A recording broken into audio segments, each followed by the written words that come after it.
Disclaimer: this story is based on real-life events and is shared for entertainment and awareness purposes only. Names and details may have been changed to protect privacy. Viewer discretion is advised. I never thought saying yes to a simple offer could turn into something that would keep playing in my mind long after it was over. It was just a ride. Nothing more. Or at least, that's what I told myself when I agreed. My husband had been working long shifts lately, and that day, he'd called to say he'd be stuck at the office much later than planned. We had dinner plans that night, and I had no ride to get home from the boutique I manage. That's when he casually suggested, "Why don't you let Ryan drop you off? He's heading the same way." Ryan, his new colleague. I'd met him once before at a company dinner. Tall, quiet, polite. A little too well put together, if I'm being honest. The kind of man who notices details, like when someone needs a chair pulled out or if the tablecloth has a wrinkle. Nothing about him screamed trouble, and I trusted my husband. So I said yes. I remember feeling a little awkward as I stepped into his car. It was spotless. Smelled faintly of something expensive. The kind of smell that stays with you for a while. He greeted me with a warm smile, made small talk about the weather, the office, even mentioned how my husband always spoke highly of me. The conversation was smooth, almost too smooth, and I found myself letting my guard down, just a little. The city traffic was its usual mess. Honking, people rushing, that strange silence that sometimes fills a car when both people are pretending to be comfortable. Ryan wasn't pushy. In fact, he seemed careful, respectful. I told myself again, this is just a ride home. We laughed about something he said about their office coffee machine, and for a second, I forgot the weird flutter in my stomach.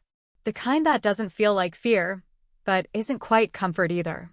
I caught him glancing at me when we stopped at a red light, and I looked away, pretending to check my phone. That's when he said something that changed everything. At first, I wasn't even sure I heard him right. He said my name softly, too softly for a colleague, and then added something I wasn't prepared for. Something personal. Something he shouldn't have known. The light hadn't turned green yet. The world outside kept moving. Pedestrians walked by. A cyclist tapped on a car window nearby. But inside that car, time froze for me. I looked at him, really looked, and something in his expression had changed. He wasn't smiling anymore. His face was calm, but his eyes were saying something else entirely. I asked him quietly, "Why would you say that?" And his answer, it wasn't just surprising. It made me question everything I thought I knew about my husband, about their friendship, about why Ryan had even offered to drive me in the first place. My hands suddenly felt cold. I didn't know whether to get out of the car right then or stay and hear the rest. My heart was pounding so hard, I could hear it over the sound of the radio. And the light was still red, as if the universe was holding me there for a reason. The next moment, something happened outside the car, something neither of us expected, and it forced both of us to react. But by then, the ride had already changed. The tone had shifted. It was no longer just a favor. No longer just a colleague being helpful. There was something else underneath it all, something unspoken but heavy in the air. And the worst part? I didn't know if I was ready to hear what came next, or what it would mean for my marriage. That moment at the stoplight, it wasn't just a pause in traffic. It was a pause in my life. A moment where everything tilted, just a little, but enough to leave me wondering, what exactly was going on between Ryan and my husband? And why did I feel like I was being pulled into something much deeper than a simple ride home? But before I could even begin to process all of it, something happened that made me realize this was far from over. And it all started with a drive I never should have taken. I wish I could say I remembered exactly what he said at that stoplight, word for word. But it's like my mind blurred it out to protect me. I just remember the feeling. Like someone had cracked a door open into a room I didn't know existed in my own life. Ryan wasn't accusing. He wasn't flirting either. It was something else, more like he was testing me. Testing what I knew, or what I thought I knew. And that tone in his voice, it wasn't casual. It was like he was carrying a secret, and for some reason, he thought I already knew part of it. The light finally turned green, and the car moved forward, but everything inside me stayed stuck at that red. I glanced at him again, trying to read his face. He just smiled a little and turned the radio up like nothing had happened. But I couldn't ignore the words that were now spinning in my head. I started connecting things I had brushed off before late hours, the way my husband changed the topic when Ryan's name came up, even how nervous he looked when I said I'd met Ryan that night at the company dinner. Maybe it was all nothing. Or maybe I was waking up to something I hadn't wanted to see. I sat there quietly for a few more minutes. Ryan didn't press anything.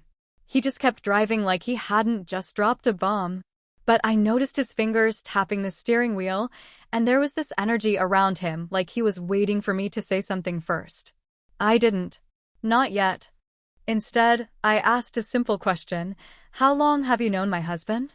He gave a slight laugh and said, longer than he probably told you.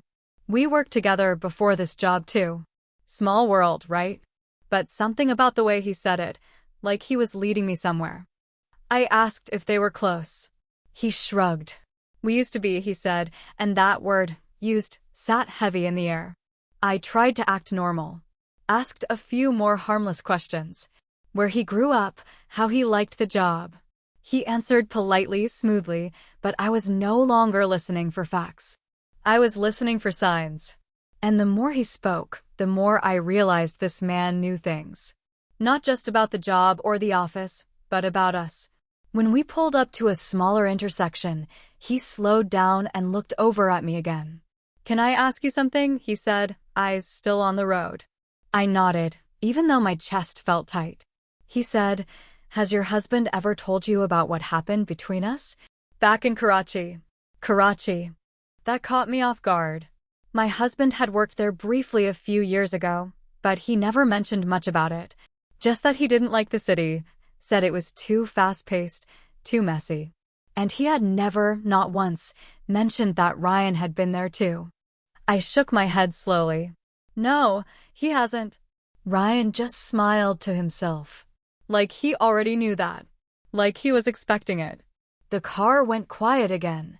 This time, I didn't try to fill it. Something about that moment told me that whatever happened in Karachi wasn't just office politics or a forgotten friendship. It was deeper, maybe darker. And for the first time, I wondered, what if Ryan wasn't trying to stir things up? What if he was warning me? But before I could ask anything else, he pulled the car over. Not at my place. Somewhere nearby, just a block down. I asked why he stopped here. He looked at me and said, I thought maybe you'd want a moment to think before going home. That line, it chilled me. Like he already knew I'd be walking into a house with questions I couldn't ask yet. I stepped out, thanked him, and watched as he drove off. Calm, steady, like he hadn't just shaken my world without ever raising his voice. I stood there for a minute, my heart racing. The sky was starting to darken, and the streetlights blinked on one by one. It felt like something in my life had shifted quietly, but permanently. When I finally reached home, I stood at the door a little longer than usual. My hand hesitated on the doorknob. I could hear the faint sound of the TV from inside. My husband was home. Everything was normal. But nothing felt normal anymore.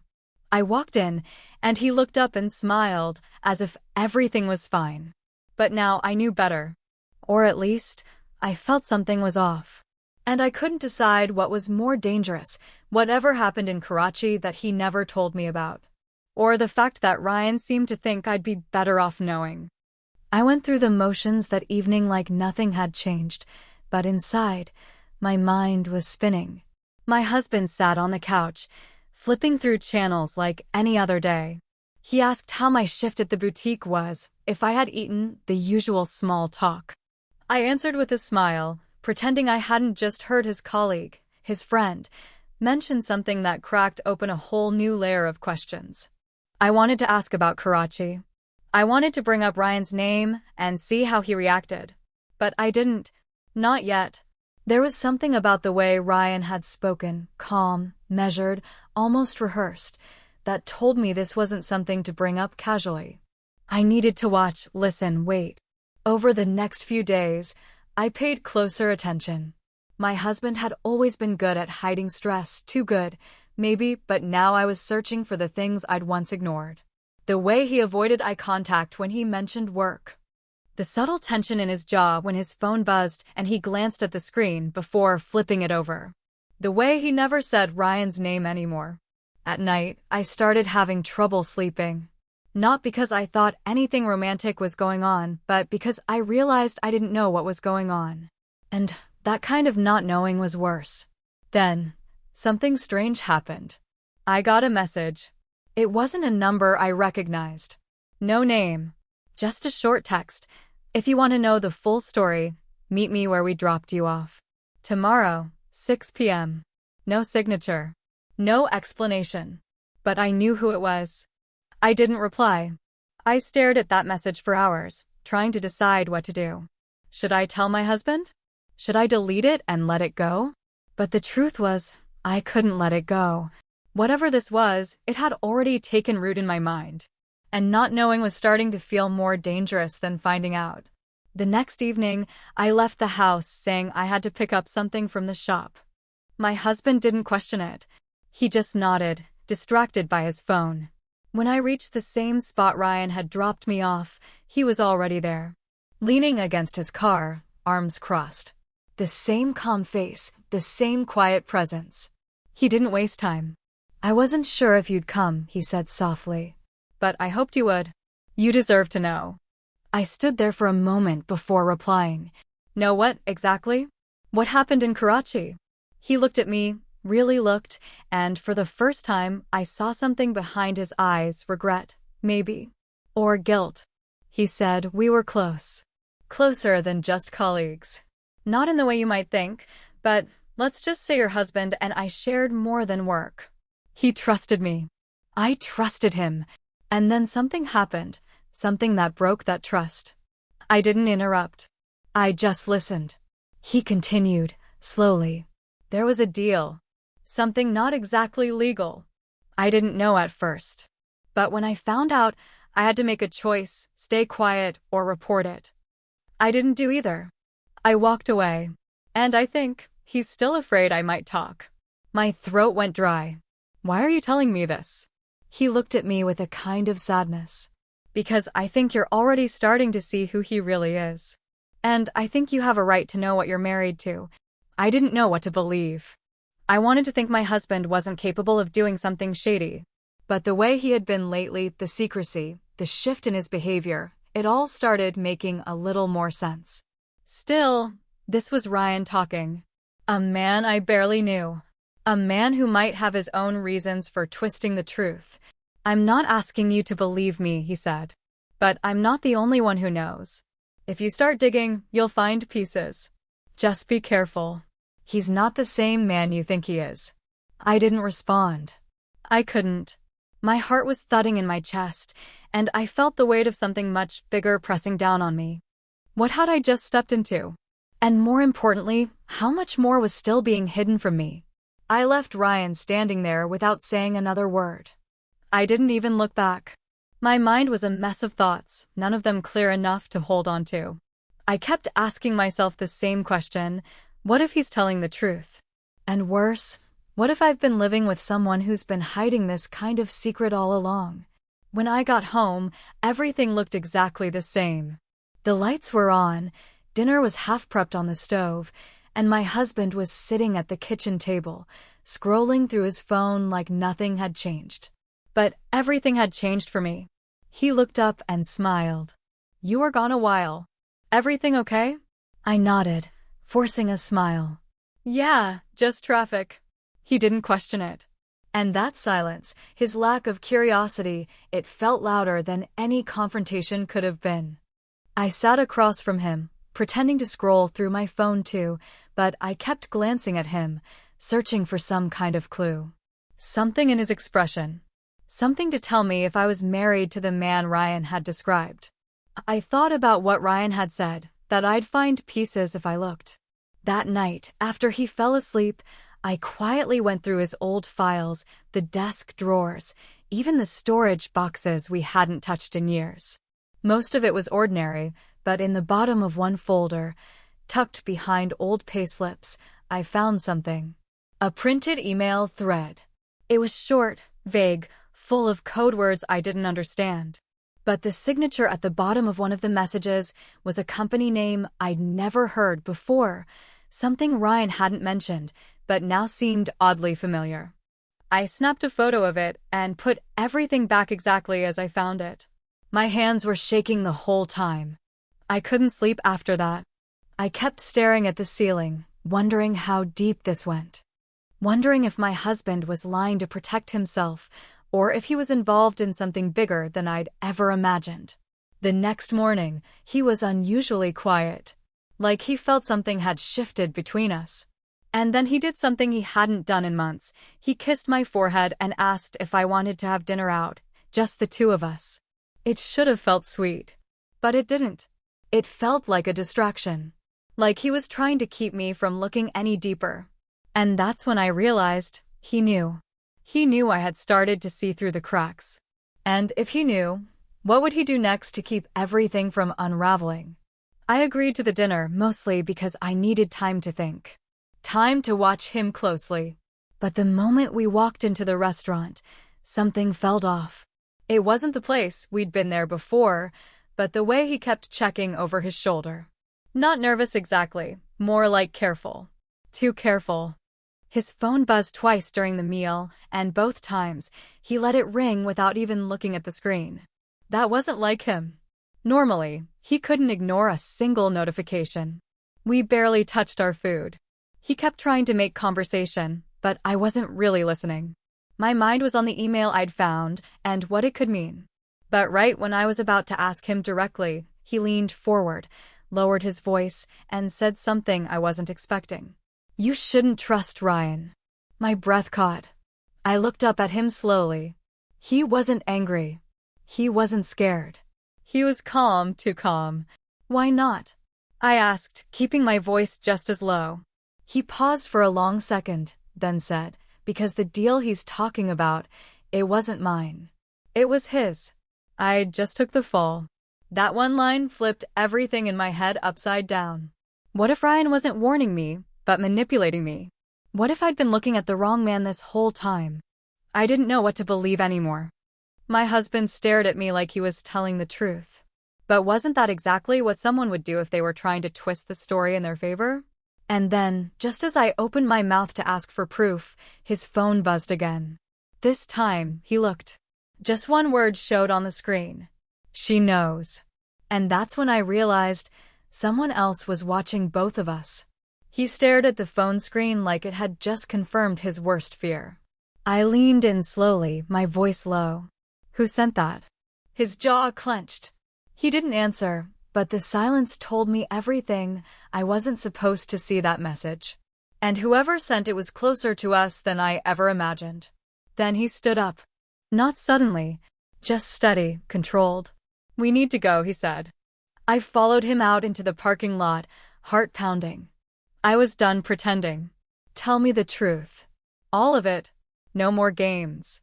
He turned, looked me straight in the eye, and for the first time, I saw something real: guilt, fear, maybe both. It started in Karachi, yes. But it wasn't just about money. Ryan and I were part of something bigger. He got greedy. I tried to pull out. He framed me. That's why I left. I took a step back. "So, why didn't you ever tell me?" "Because I didn't want you caught in the middle," he said. "But it's too late now. He's not warning you. He's using you." Just then, a car pulled into the lot fast, headlights cutting through the dark. It was Ryan. He stepped out, calm, like this was all expected. "You told her?" he asked my husband. "She saw the message," he replied. And then it hit me. They weren't enemies. They were partners still. And I was never the target. I was the witness. That final piece made sense of it all. The lies. The timing. Even the ride. This wasn't about betrayal between two men. It was about covering tracks. And I'd just uncovered all of them. The question now was, how far would they go to make sure I stayed silent? I didn't wait to find out what they were planning. My instincts kicked in, and before either of them could speak again, I backed away and walked fast toward the street. I called a cab from a nearby store, pretending like everything was fine, heart racing the entire time. They didn't follow me. Maybe they didn't want to cause a scene. Or maybe they knew I'd already seen too much. That night, I didn't go home. I stayed at a friend's place and spent hours going through the photos I'd taken of the emails, trying to piece everything together. What started as a simple ride from a colleague had pulled me into a hidden world of betrayal, manipulation, and secrets buried under polite smiles. I decided to go to the authorities the next day. I showed them the messages, the emails, everything I had. I didn't know how far their involvement went, but I knew staying silent wasn't an option anymore. The truth needed to come out, even if it meant destroying the life I thought I had. In the weeks that followed, investigations opened. Quiet, careful steps were taken. My husband denied everything at first, but the evidence said otherwise. Ryan disappeared shortly after. Left the city. No goodbye. No explanations. I walked away from the marriage. Not out of anger, but because trust, once broken like that, can't be rebuilt. And now, looking back, I realized that Stoplight wasn't just a moment in traffic. It was the start of everything unraveling. A warning, and a turning point I'll never forget.